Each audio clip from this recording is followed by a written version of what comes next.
পাপৰ ভাৰ তেৱে আমাৰ যিছু নিশ্চয়কৈ জানিবা পাপৰ ক্ষমা অসীম আছে যাৰ ও পাপী পাপৰ ক্ষমা অসীম আছে যাৰ স্বৰ্গ ৰাজ্য সুখৰ ঠাই তাক জানিবা নিশ্চয় পাই ও স্বৰ্গ ৰাজ্য সুখৰ ঠাই তাক জানিবা নিশ্চয় পাই ও যিছুৱে ৰাখিব আমাৰ ঠাই যিছু যদি নামানা অকাৰণে মৰিবা পেট বিচাৰত কৰিবা হাই হাই ও পাপী পেট বিচাৰত কৰিবা হাই হাই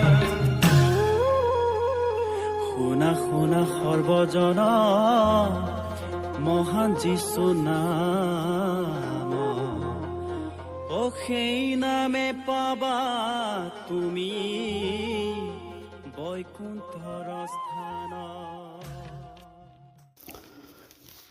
মহান ত্ৰাণকৰ্তা প্ৰভু যীশু খ্ৰীষ্টৰ নামত আপোনাক অভিনন্দন। পবিত্ৰ বাইবেলৰ মথি লিখা শুভবাৰ্তা 6 অধ্যায় 9 পদত আমি এইদৰে পাওঁ, এই হেতুকে তোমালোকে এইদৰে প্ৰাৰ্থনা কৰা, হে আমাৰ স্বৰ্গত থকা পিতৃ, তোমাৰ নাম পূজনীয় হওক।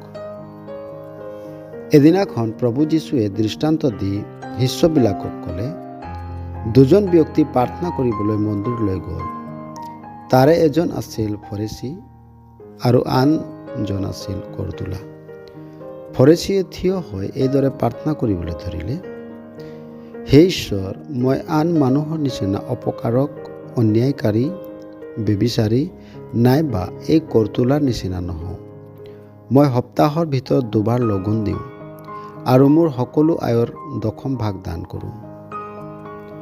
এইটো হৈছে এজন অহংকাৰী আৰু নিজকে ধাৰ্মিক বুলি বিবেচনা কৰা মানুহৰ প্ৰাৰ্থনা, যি প্ৰাৰ্থনা স্বৰ্গলৈ গৈ নাপায়। কিন্তু কৰ তোলাই আঁতৰত থিয় হৈ স্বৰ্গৰ ফালে চকুকে তুলিবলৈ সাহস নাপায়। নিজৰ হিয়া ভুকুৱাই ভুকুৱাই ক'লে, হে ঈশ্বৰ, পাপী যি মই, মোলৈ প্ৰায়শ্চিত্তৰ দ্বাৰাই প্ৰসন্ন হওক। এইটো এটা পাপীয়ে কৰা প্ৰাৰ্থনা, কিন্তু তেওঁ নম্ৰ হৈ ঈশ্বৰৰ সন্মুখত নিজৰ পাপৰ বাবে ভগ্ন হৃদয়েৰে মিনতি কৰি আছে। এইটো সেই প্ৰাৰ্থনা হয় যি প্ৰাৰ্থনা স্বৰ্গলৈ গৈ পালে আৰু স্বৰ্গৰ পৰা ঈশ্বৰৰ উত্তৰ পৃথিৱীলৈ নামি আহিল, কিয়নো এইজন মানুহে ধাৰ্মিক বুলি গণ্য হৈ ঘৰলৈ গ'ল। মানুহক মানুহৰ দণ্ডৰ পৰা বচাবলৈ, মানুহক ঈশ্বৰৰ সন্মুখত ধাৰ্মিক বুলি গণ্য কৰিবলৈহে প্ৰভু যীশুৱে পাপৰ দণ্ডক ক্ৰুচত সহিলে।